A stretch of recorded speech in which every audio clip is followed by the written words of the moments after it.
The first 18 slides that I'll be showing. And the reason that you have that handout is so that you don't have to, you don't have to read it yet. You don't have to read it yet. I'm going to turn the lights on in a second.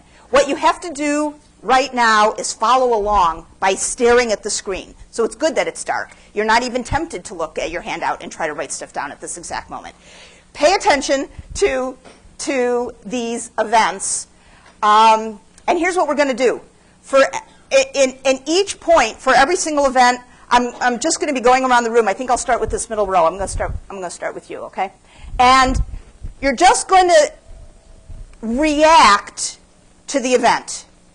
Like, what we want to know is this. How did the circumstances, the events, the pressures, the problems, the advantages, all of the circumstances of Herod's early life form the person who made the choices to build the remains that marked his place and that we use today to assess who he was and what difference he made.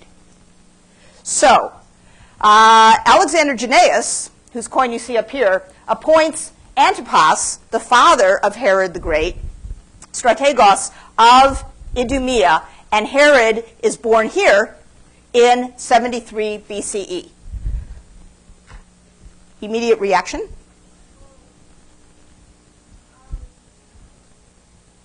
It doesn't have to be a big deal. It can be just, it can be something small. Where were you born? Where were you born? Oh, me? Yeah. Minneapolis. Do you think of yourself as? Okay, so what do you think about this?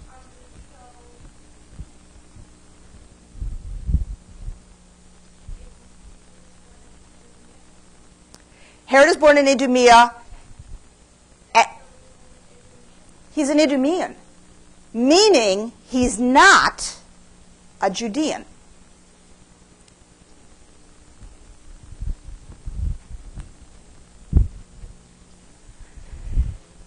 A few years later, so Herod is, 5, 6 years old, so he's a little kid. Hyrcanus II and Aristobulus II inherit the Hasmonean kingdom. You're looking here at an aerial view of the Hasmonean royal estate at Jericho and reconstruction of the palaces. There's the fortified palace, the pools, and the twin palaces of the brothers. Hyrcanus, the elder of the two brothers, is appointed high priest. And Antipater, Herod's father, is on his council of advisors. Reaction.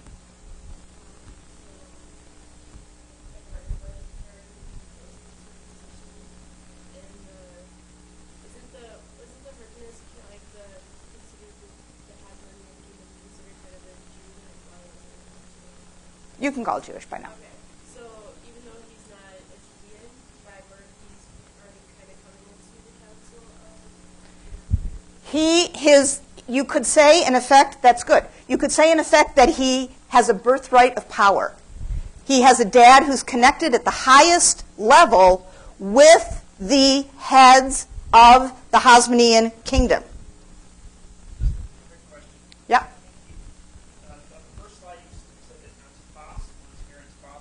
Oh, yeah, that should be Antipater. That should be Antipater. Sorry about that. That's just a typo. Thank you. Yeah, thanks. 65. Just 2 years later, Hyrcanus and Aristobulus looked like they were getting along so great. They had those side-by-side houses. Not so fast. They actually hate each other, and they have a great big battle here at Jericho. Aristobulus wins. Hyrcanus and Antipater, his advisor, along with his family, meaning his wife and kids, meaning also Herod, escaped to Petra. This is the territory around Petra, which is down here in modern-day southern Jordan. And they form an alliance with the Nabatean king, Aretas III. Reaction?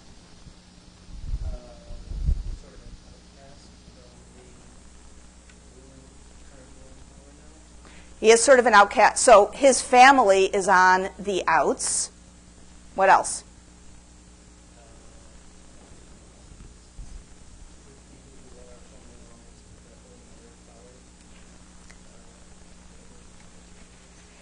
Yeah, the Nabateans are the people who live down here in southern Jordan. That's right. So his family, he sees his dad and the man for whom his dad works, Hyrcanus, come down here to form an alliance with a nearby, that is relatively close, I mean geographically, ruler.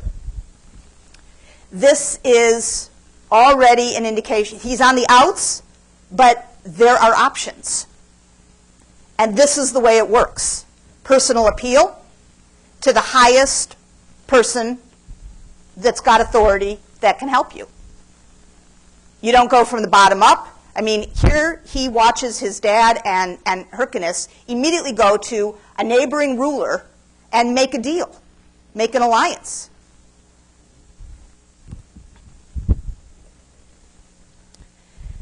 The alliance of Hyrcanus, Antipater, and Aretas besieged Jerusalem, where Aristobulus is holed up.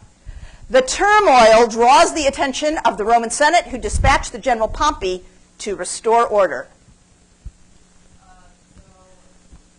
not only is he on the outs, but now his father is coming in almost as tyrant of Jerusalem by trying to rebuild it. Well, everybody's fighting over for power over this territory.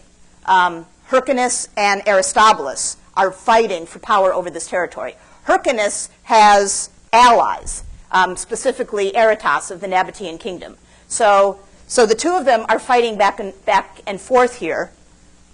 And what happens? They get on their side a general from a very powerful empire. He's not on their side.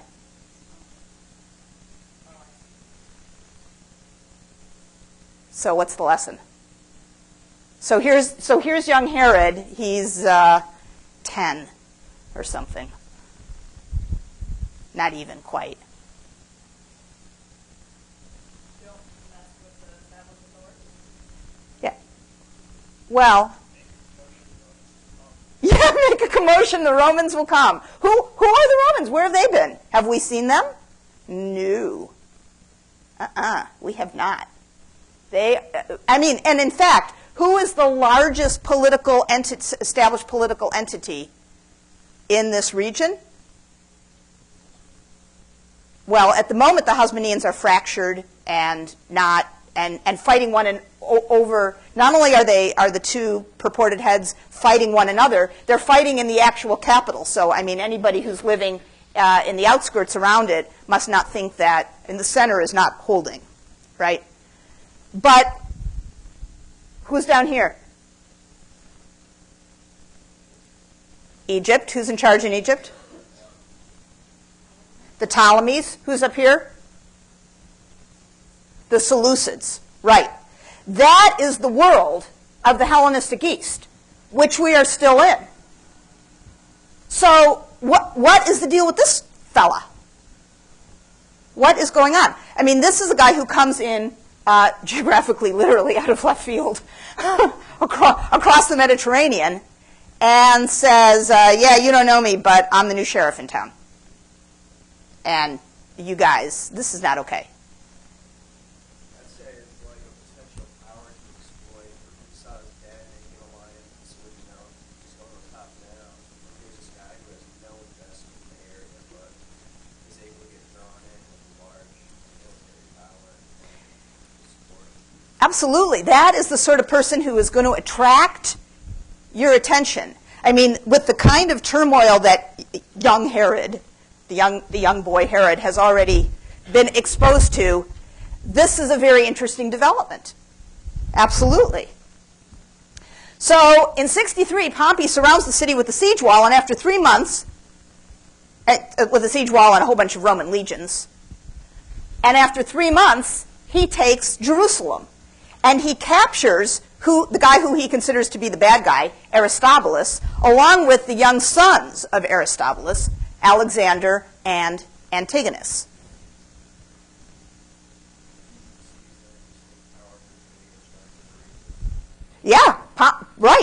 It's like, whoa, what is going on here? The Seleucids are up here, the Ptolemies are down here. None of them send anything. They don't care that order is in fact, from their point of view, instability on the edges of their territory is a good thing, because maybe they will be able to just move back on over the line and take control.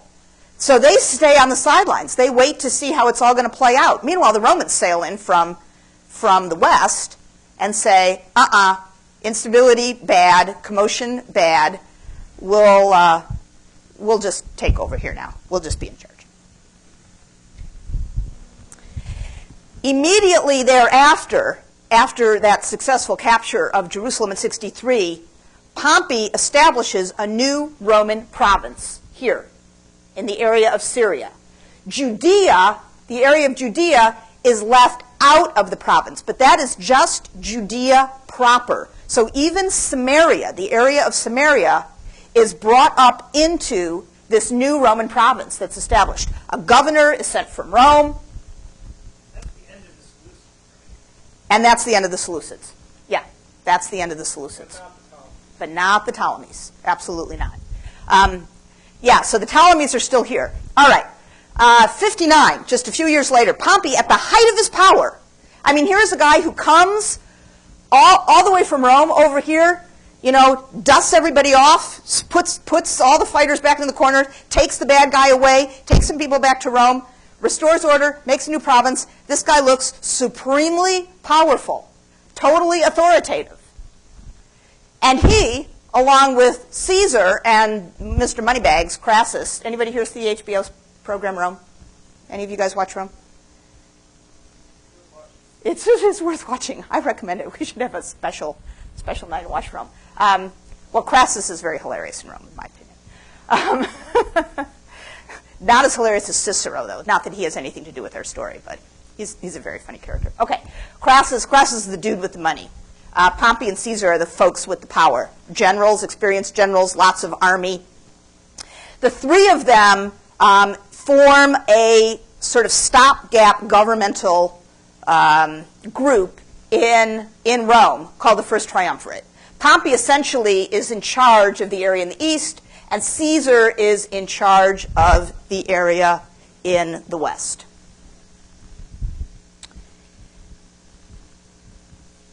Just 10 years later, Caesar, having totally consolidated his power here in the west, crosses the Rubicon, which is the river at the northernmost juncture of modern-day Italy, and was the point beyond which a Roman general was required by Roman law and the Senate to disband his legions. And Caesar brings his legions across the Rubicon, advances on Rome, and it's showdown time for Pompey. Pompey and the entire Senate, who had been in Pompey's pocket, flee to Greece.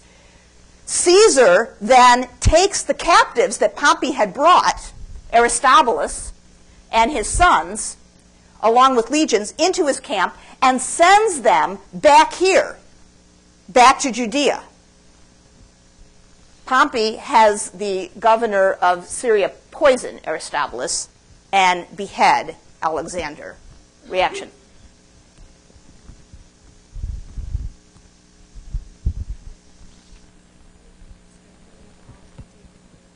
You're Herod. You're watching all of this.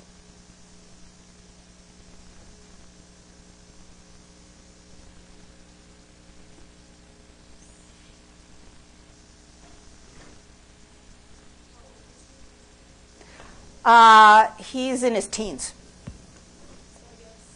Just a little younger than you guys. He's seen a certain amount come down in his young life.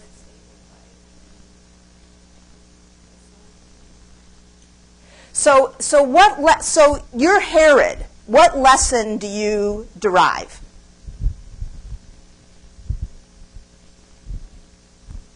You're Herod. What lesson do you derive? Messing with Pompey does not pay. What would be another lesson that you would derive?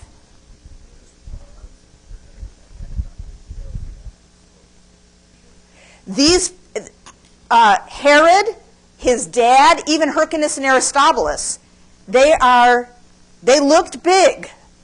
Now they look little.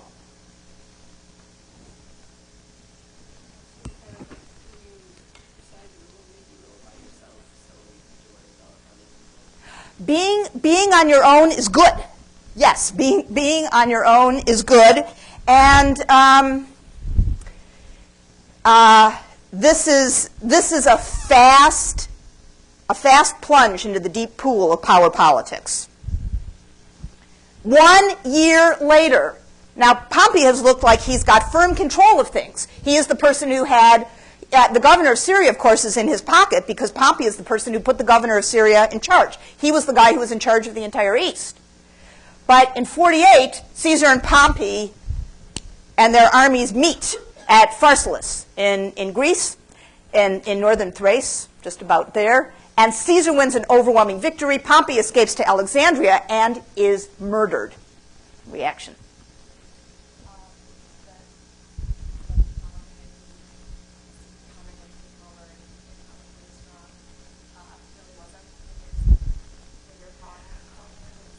Well, he is strong. It wasn't that he wasn't strong.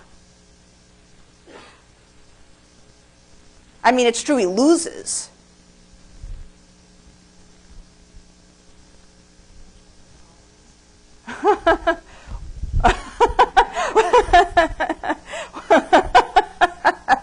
There's no evidence that any Ptolemy personally intervened with the murder of Pompey in Alexandria. What might be another lesson you would draw? Even your great patrons may be vulnerable. Keep that in mind. Yes, your great patrons might be vulnerable. In fact, even if somebody looks extremely strong, as Pompey did, and was, he had legions, he had the Senate, he had half of the Roman world on his side. But Caesar's ability on the field of battle was stronger than his, and he lost. And, yeah. Well, isn't it important to see that, not to get so involved with someone that, if there's a change in power, that they're going to kill you on too. Maybe be friends, but they'll be friends to the point that, you can't switch to the other side. Yeah, you are on a thin line here. There are big forces on either side of you. You aren't really allowed the luxury of not taking a side, but you have to be careful how you do it. This is a dangerous and murky world. 48. Caesar, now having dispatched Pompey, sails to Egypt, where he meets Cleopatra, who persuades, she is the last Ptolemaic, she is the reigning, at that point, Ptolemaic monarch. Cleopatra persuades him to place her on the Ptolemaic throne. And her brother, with whom she's been having this tussle, just the way Hyrcanus and Aristobulus have been having a tussle, her brother, Ptolemy XIII, forces a battle. Antipater and Hyrcanus come to Caesar's aid. So this brings out exactly what some of you have just said. So now they see, all right, the winds have blown that way. Caesar is the guy with the power. And we need to show that when he has a problem, we can help. He's in our neck of the woods. He's in our neighborhood. So here we come. And they defeat Ptolemy. And then Caesar appoints Antipater, the father, Epitropos, that's another one of these words that basically means a sort of in-charge guy, of Judea, and gives permission to rebuild the walls of Jerusalem. Laura, reaction.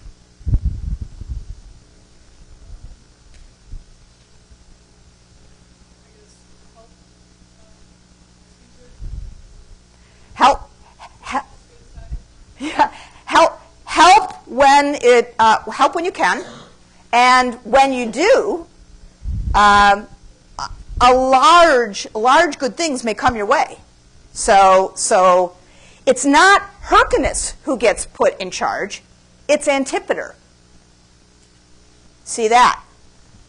Hyrcanus is the guy who has the bloodline. Antipater is the guy who's put in charge. What do you think about that?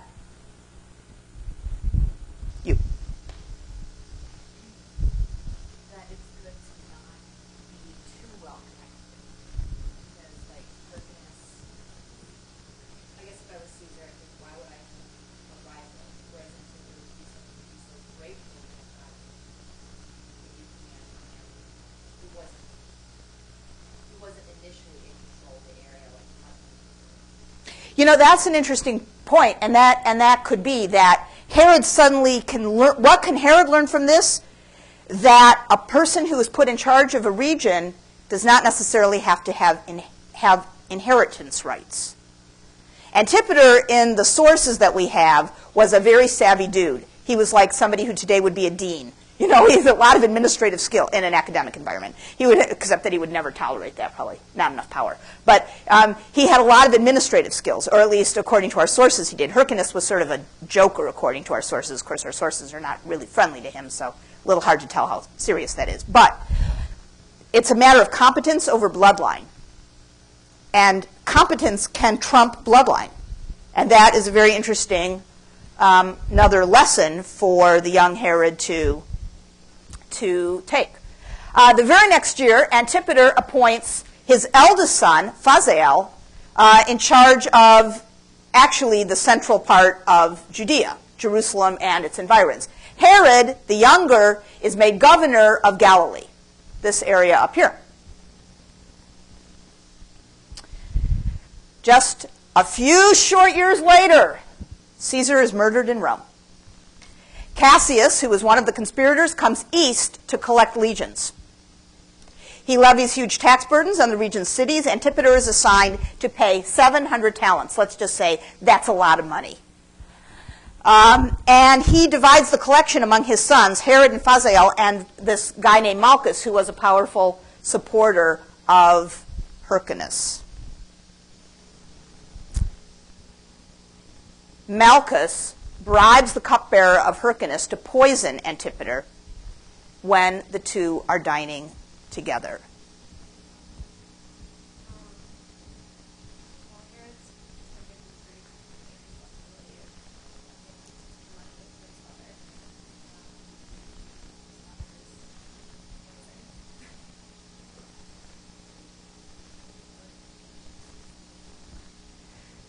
Maybe you would want to seek revenge. I mean, Herod has been well cared for and brought up, so far as we can tell, by his dad, and given a position of tremendous responsibility. So far, this looks like a kind of tight family unit. The brother in charge of one area, Herod in charge of another, all of them working together. And Malchus was on the side of, in the employ of really, a powerful ally of Hyrcanus, the same guy who Antipater was in the employ of and in charge of. So what might not, so not only do you want revenge, but what else might you think?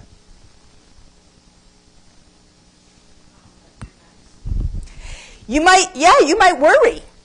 I mean, poisoned during a dinner? Uh-oh. You know, this is not a big battle. This is not something you can prepare for. This is stealth. And this is stealth by somebody who's on the side of the Hasmoneans, who your family has been working for since your dad was appointed head of Idumea by the father of Hyrcanus, Alexander Jannaeus. Herod wastes no time. Within a year, he has figured out how to get rid of Malchus.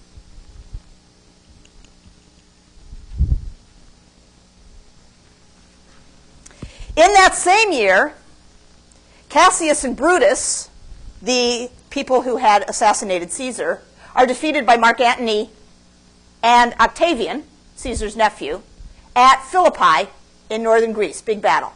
And Antony and Octavian, reprising history, reprising what Pompey and Caesar have done, divide the empire. Antony takes the east and Octavian the west. If you are Herod at this point, should I call you? What do you do?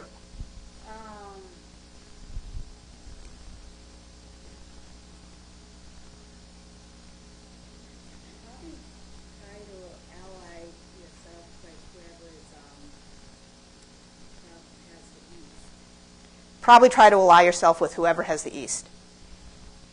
That's a good idea. Well, why?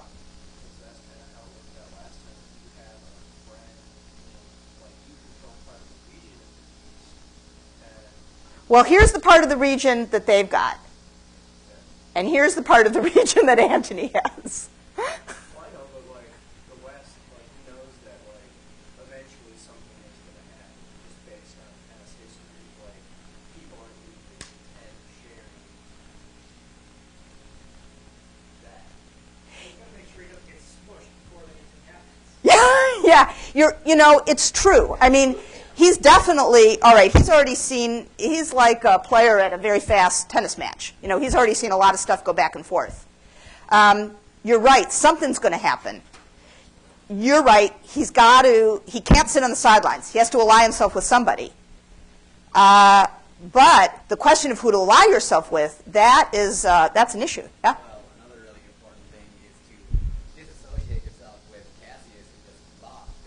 You just, like, within that same year, allied with Cassius have his father's assassin killed. So you kind of want to do something to say, I wasn't too closely tied with this guy. Right. Well, he would never, fortunately, they never really were, because all Cassius did was impose this huge tribute, which they were required to come up with the bucks. But it's not like they embraced him. So, yes, he's a good, and clearly he would not be a good guy to get close to. Kala. I would say that, like, definitely ally yourself to the east, but just kind of tentatively. So if they clash, much like Caesar and Pompey did, and your guy loses, if you can easily switch sides without getting swept under the rug by winner.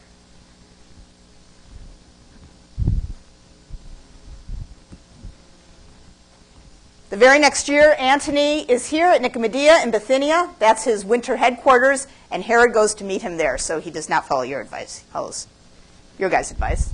And he establishes himself, and actually, at this consultation meeting, along with Herod, not coming in the same company, but coming at the same time, were representatives of the Hasmoneans, and especially the high priests. And in Jerusalem. And it was Herod who received the confidence of Antony as the one capable of keeping things calm. Because what was the reason that the Romans came over here in the first place? Because the Hasmoneans were fighting. Unlike the Hellenistic empires, for whom fighting at a local level is a good thing, because it weakens them, you let them all play themselves out, and then you go in and you sweep up the debris into your territory. The Romans do not like that. They want everybody to stay calm, lie low, and make no trouble. Trouble from their point of view, is not an advantage. So Herod has apparently remembered what his father taught him about this lesson. He was too young to have picked it up personally. And what he does is establish that he is somebody who can keep things quiet in Judea.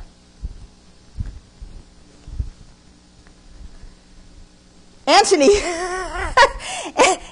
then goes off the rails. Antony plans an invasion of Parthia. Parthia is this empire out here. And to finance it, he summons the last remaining Hellenistic monarch in the region, so the last person with big bucks that can just be put to his own uses, Cleopatra, to meet him halfway in Tarsus, right there. Well, no contest. Cleopatra seduces Antony, all Shakespeare lovers know the story here, and convinces him to abandon the Parthian campaign, and the two move to Antioch, which is now the capital of the Roman province of Syria, had been the capital of the Seleucids. And Antony, besotted, grants Cleopatra the Hasmonean estates at Jericho. He then appoints Herod and Phasael tetrarchs of Judea, that is to say, sort of an underlying rulers, and departs for Italy to meet with Octavian. Let's go to the back of the room. What's your reaction? Mm-hmm.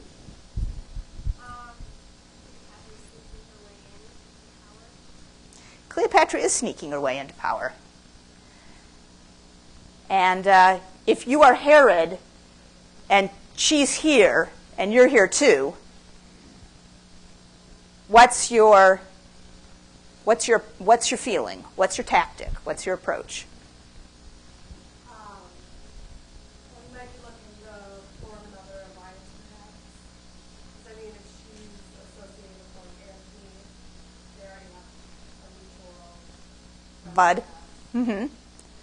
You can see, can you not, how complicated this is? This is, every year it seems like, oh God, another enormous decision. If I make the wrong decision, it's curtains, right? So one decision is, all right, new gal in town, Cleo, right down the street, looks to have the attention of Mr. Antony. Maybe I should buddy up. And the other option would be? Another option would be to ally yourself with Octavian. Pros, he's not in the area. Cons, he's not in the area. Option number 3.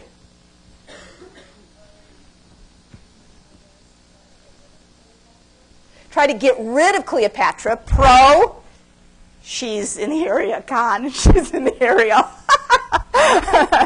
Con, she's got Mark Antony firmly in her grip. So that could backfire. This is pretty tricky.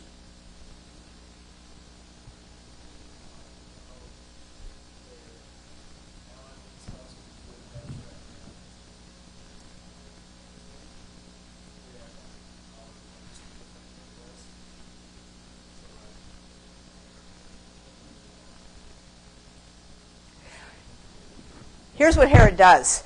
He ignores Cleopatra. He just keeps his fidelity to Antony. Cleo is like, all right, the girls, they come, they go. She already had this little to-do with Caesar. Antony is number 2. I think I'm going to stick with the guy with the army as opposed to the girl with the money. She is down the street. I'm just going to kind of stay out of her way and hope she stays out of mine. So there are times for making a move, being an ally, and there are times not to do that. Well, yikes. All your good planning, and then something can come in from the side. As soon as Antony leaves to go to Rome for this meeting, this powwow with Octavian, the Parthians, the people who had now for over 150 years been in charge of what had originally been the entire eastern half of the Seleucid Empire, decide they would like to expand their empire. They remember their predecessors, the Achaemenid Empire. The Achaemenids had controlled all of this. The Parthians decide that the Euphrates does not need to be the western edge of their empire, and they move to invade Roman Syria, which is a very recent, it's just a little over 20 years old. It just became a Roman province. Easy come, easy go. So, and then Antigonus, the youngest son of Aristobulus, the one who did not get killed or poisoned by the Roman governor of Syria, reappears in Judea with the support of the Parthians. Of course he's with the support of the Parthians, because Herod is on the side of the Romans. So this looks good for Antigonus to be allied with them, and this looks good to the Parthians to be allied with him.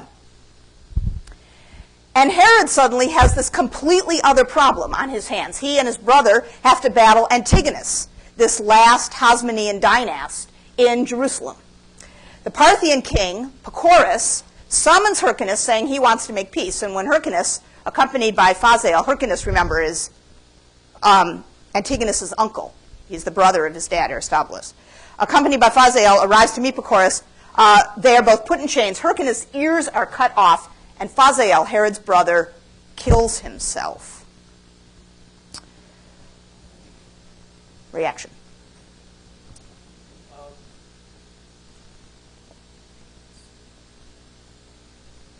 A little bit whipsaw, all of these events. Oh, yeah, a lot of names. Just think, Parthians, Judeans, Romans. Herod. You're Herod. What do you do?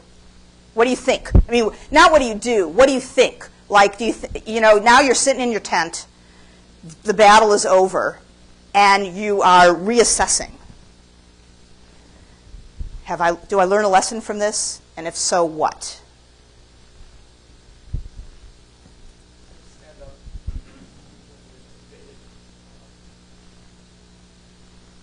He's very strong enough to so I think it's difficult to tell. There you go. So Anthony's going. In fact, where is his buddy Antony? Where are the Romans? Herod is on his own here. All of that work for the past 10 years, making sure that he's on the right side of the Romans so that, things stay stable there. And what happens? The Parthians invade, and there are no Romans at all. And he's on his own. There are political bridges to maintain on the west with Rome. The Romans don't attack, really. There are military threats on the east. There's a whole other empire there. And when it comes to a threat that large, Herod is on his own. His job, in other words, is to keep things calm from the point of view of the Romans, for whom this is the eastern edge of their world, but to be fortified from the point of view of the Parthians so that they don't set their sights on his territory. Suddenly, he's a skinny piece of bologna in a sandwich, a great big submarine sandwich, pressed on both sides. So the Parthians are there, and he has just managed to defeat Antigonus, and now he would like to know, can I depend on these guys, these Romans, these people who I had, a little bit, along with Dad, stuck my neck out for? So, as soon as he can, as soon as it's safe enough, he decides that he can escape. He puts his family on the top of what had been a Hasmonean fortification down in the desert of Judea at Masada, with enough water and enough food. He repels an attack by the forces of Antigonus at a site just outside Jerusalem. He then flees for support to Petra, where he expects to find support. That's where his father had fled, along with Hyrcanus, all those years ago. But instead, the king of Petra rebuffs him. He makes his way, therefore, alone to Alexandria, the nearest large port. He commandeers a ship. Actually, Cleopatra tries to attract his attention. He spurns her. He's like, later, honey. He acquires a ship and some people to sail it, and he sails for Rome. So far in his life, he has been a reactor. He has reacted to events that have swirled around him and been larger than him. But now we see that all of that was just like, yeast bubbling. Now this is a guy who knows how to move when he has to and where to go. So he ends up in Rome, where, according to Josephus, he applies immediately to Antony, who we know is in Rome. And Antony is very bereaved by this change of fortunes in his friend, and he is filled with admiration for him. And Antony, along with Octavian, declare Herod on the steps of the Capitoline Temple in Rome, the temple of Jupiter Optimus Maximus on the Capitoline. Herod comes out of the temple flanked by Antony and Octavian, having just been declared king of the Jews. The king of the Judaioi, the king of the Jews. You'd think that would be good for something, but just like with the Parthians, the Romans are good at giving you a title, but not really doing much more in the way of practical help. This next step, again, Herod is on his own. He lands the very next year at Ptolemais. He collects an army and comes right down the coast and seizes Jaffa. So now he has two ports, one in Phoenicia, and one the closest port to Jerusalem. The Parthians, who have not gone away, attack Syria. Roman forces who are in Syria, because that's a Roman province, so they're not interested in helping Herod per se, but they're interested in protecting their territory, they take on the Parthian forces in Syria. Herod, meanwhile, goes up to Galilee. Why does he go to Galilee? Where am I here? Why does he go to Galilee?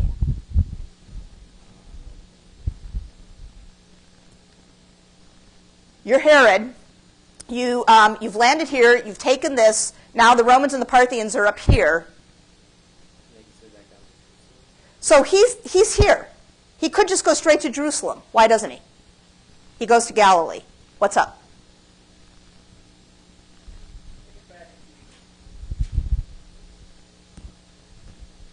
What's up?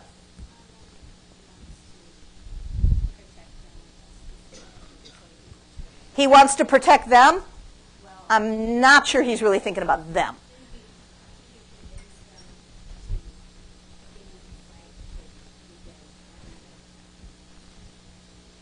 What's going on? Yeah. I'd say he's trying to isolate his problems so he can cut out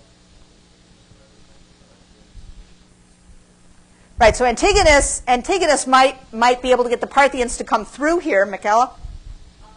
Maybe he was afraid that if he attacked one government, that before back. Well, the Romans have declared him king of this region. So now the battle is joined. Okay, the forces are clear.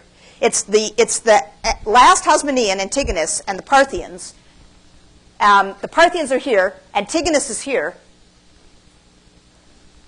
And it's Herod and the Romans. The Romans are here. Herod is here.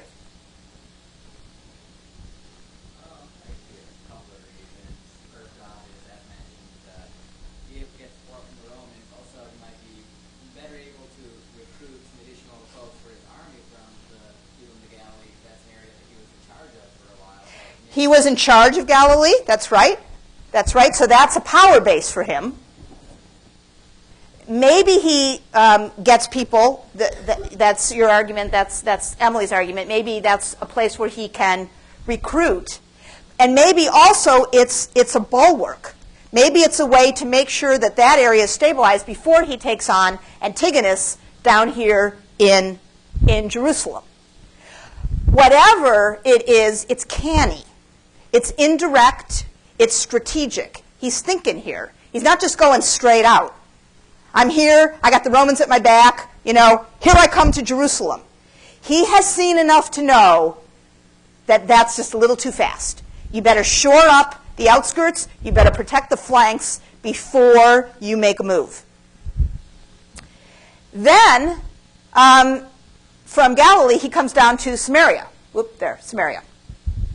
In Samaria, he gets married. He's been betrothed for 5 years to the granddaughter of Hyrcanus. Why does he do this before going to Jerusalem?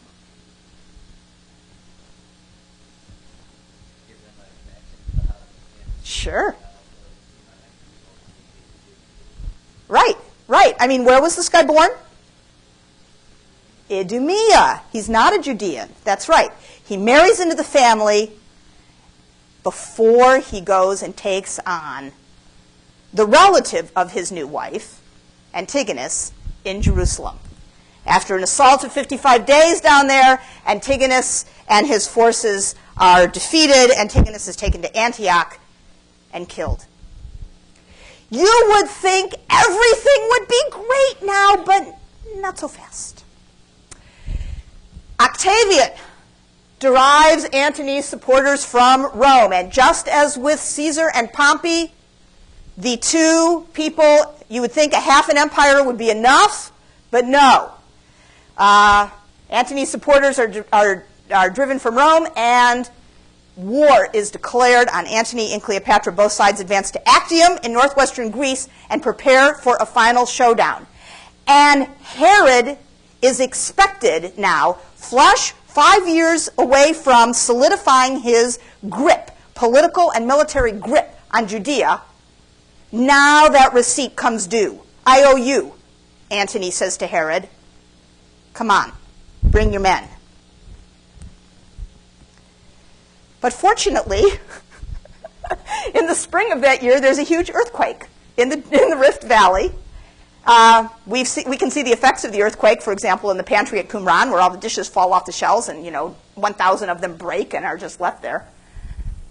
The Nabateans take advantage of this natural disaster to invade Judea, and Herod has no choice but to stay put and defend his new property. So he cannot travel to Actium to join his ally and protector, Antony, which is a lucky thing for him, because at that battle, Cleopatra flees almost at once. Her ships, the forces of Antony, the forces of Octavian, with his naval commander Agrippa, thin out their center. Very old tactic that all soccer players know about too. You push your flanks out. You open up your center. Cleopatra starts to come through the center, and then the naval forces come back around on both sides and trap her. She rams her way through and sets sail straight for Alexandria. Antony, seeing what happens, follows her. It's a rout. It's over in the blink of an eye, and this guy, the one that you wanted Herod to ally himself with, Octavian, becomes in charge of the entire Roman Mediterranean. On a victory lap, Octavian goes to Rhodes, and Herod goes to meet him. And according to the historian Josephus, when he enters the room, he has taken off his crown, although this was one of the two men who had declared him king, and appeared, quote, in the dress of a commoner. And he says to Octavian, Antony was my friend. I would have fought for him if I could. But now he has lost, and you have won. And I say to you just one thing. Don't consider whose friend I was. Consider how good a friend I was. And Octavian says, all right. You're my guy. Caesar restores to Herod the area sliced off by Cleopatra and adds Gadara, Hippos, Samaria, and the coastal towns of Gaza, Joppa, and Stratos Tower. And the former Maccabean realms become a political unity, a political kingdom of Herod. But a political unity, as we know, is not a cultural unity. This we have learned. This is the underpinning of the map. Now, I'm going to turn on the lights, and you are going to have a brief conversation among yourselves and say, now the coast is clear. I'm in the tent with Herod. I'm advising him what to do next, and Herod is thinking about all of the lessons that he has already acquired in his still young but tumultuous life, and deciding how to show that he's in charge, that this will be a place that's run well, that order will be maintained, and how to communicate that he is legitimate to all of these people that are within his realm. Okay, watch your eyes. Start talking.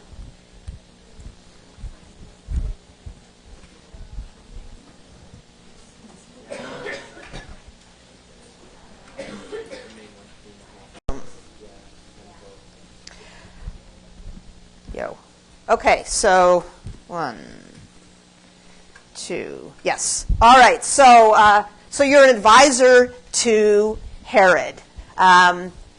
So here's what we're going to do.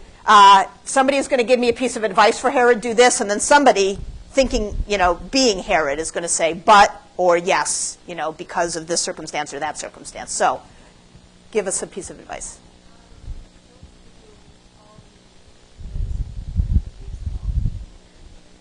Appeal to all the religious beliefs of the people who are in the area. You're Herod. You have to be smart about it so that you don't upset one group over the other.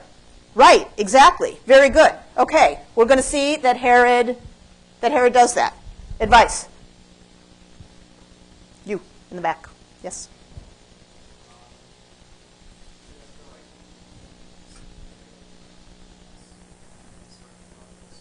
Yeah, keep peace. Oh, Herod, could be trouble. Got to keep peace.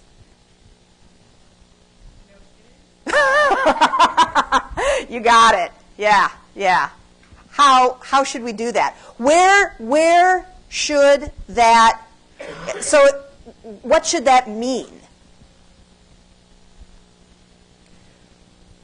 What should that mean? Who are we keeping peace against? Against each other? Well, there's no evidence that any regular people start to fight one another. Even when the Romans originally got involved, it wasn't because even Judeans were not fighting one another. Hyrcanus and Aristobulus were fighting each other. It was at the top. Regular folks were like, I don't know what the matter is with these guys. They can't just leave each other alone.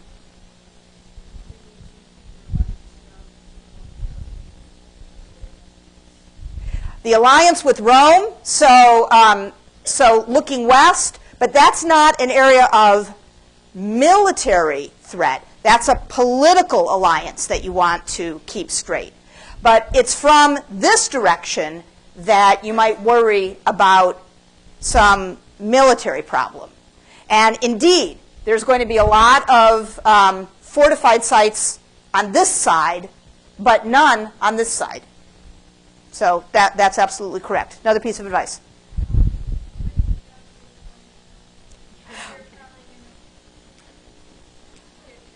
Quit the job, take the money, and run. Whoa.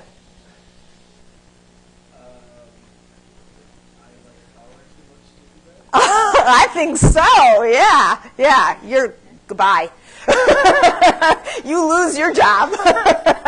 Yeah, I mean, just think what he does when he's confronted for the first time with a truly right there in his face threat.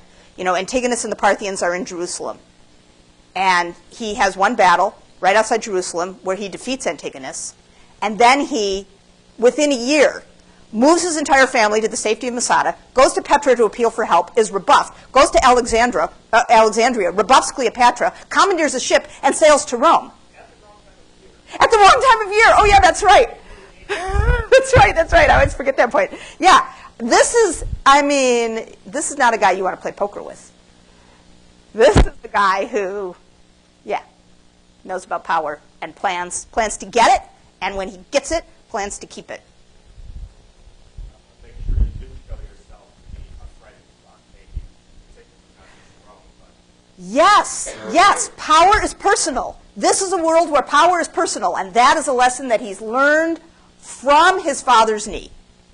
Power comes from personal relationships, specific one-on-one. And he got where he is in the end here by the grace of Octavian. Octavian is now his guy and the only guy. So yeah, that's somebody that you want to maintain, and we will see that he indeed will do that. Something else. There was a hand. To advertise yourself in the area, making points, explaining, like what Alexander did. This is what I feel I'm strong. I'll stick around. I think it was past. That's super. Yes, absolutely. And he does this. So coins is one way. What are the trappings of kingship? What are the trappings of kingship? Palaces,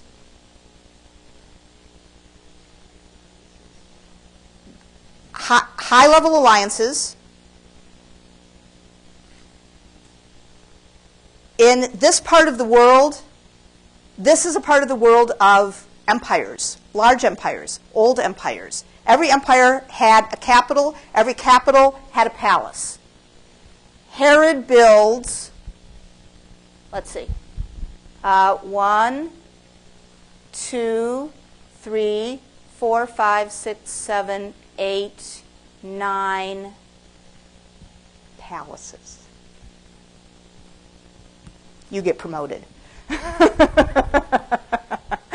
Something else. Be sure to stress the ties you have to legitimate authority in various parts of the region. Like in Galilee, you remind people, hey, back when I was in charge under my father in the specific region, you guys did pretty well. You liked the job I did. Well, I'm going to be spreading my control over a larger region, so support me. And in the area of Judea, you can stress the ties you got through your wife to the Maccabeans, and then you stress the ties in Judea to the fact that your family's been from there for a while, and that sort of thing. You know, Herod does this to a very large extent. He does exactly what you're saying. He builds, the way that he stresses his ties, the way that he displays his kingship, the way that he manifests his relationships and displays his power is by building. And he builds strategically. He gives dispensations of money and buildings in Idumea, at Ashkelon, to Phoenician sites up here in this region, and then specifically around the interior of his kingdom. But in the area around the interior of his kingdom, that is parceled out. So in the area of the Samaritans, in the area along the coast, and in the area of Judea itself. But there's one thing that he doesn't really do about that, and that is return to and provide any large building support in Galilee. He doesn't actually do that. It's very interesting. Nobody really knows why, because we don't have any texts that explain to us. But many scholars, and I among them, suspect that Galilee had two things that made it really not matter. One is that it was not urbanized. There was no actual city there. So there was no logical place to concentrate a display of architectural power or put a lot of money into it. And it is also a power-free region. Up until this time, nobody has ever used it as a power base. It's just, it's like, I don't know, central Minnesota. It's just, a lot of hills, farmland. It's not a logical place. It's not easily turned into an independent unit. So between it being unurbanized, probably not very largely populated, and so not apparently an area that you needed to be able to communicate with anybody in that way, it was just like, well, that was a waste of money. I'm not going to do that, and so he just doesn't. I'd say you should be particularly ruthless in threats and some invades or something just completely destroy them because you want to show to the Romans that like you have complete control, and if anybody does anything that you are going to be able to react to it. So lots of fortresses, lots of defense, lots of just big military power. And that, to some extent, he does as well. That is true. I mean, that is exactly one thing that he has learned, is you don't get a second chance, on the ground. Battle will come. It's not all about alliances. It's not all about politics. Sometimes it's feet on the ground. And when that happens, you need military power, you need to be organized, but you also need to be able to be protected. All of those palaces, pretty much, are also fortresses. All of them are places that he can retreat to in safety. So there are fortresses for the place that he holds at large, but partially one of the lessons that clearly, I mean, you might even say that the traumas that he had suffered up to this point made him a little neurotic, because he truly takes on the persona of a paranoid person. Alexander Jannaeus had that one little fortified palace. That's nothing compared to what we see from Herod. There was some more, yeah.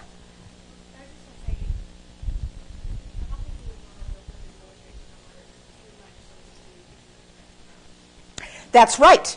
That's exactly right. That's true. He has to be very careful. He has to walk that line now in terms of displaying force that doesn't look like a threat to Rome. He has to keep things safe inside. If I were an advisor who's gone with him through a lot of these steps, don't trust anyone. Don't trust anyone, and he would keep you close, because he does not. All right. Okay. Now you get him. Now you get to see what he does. See you Thursday. Any more papers up front? You didn't grab them?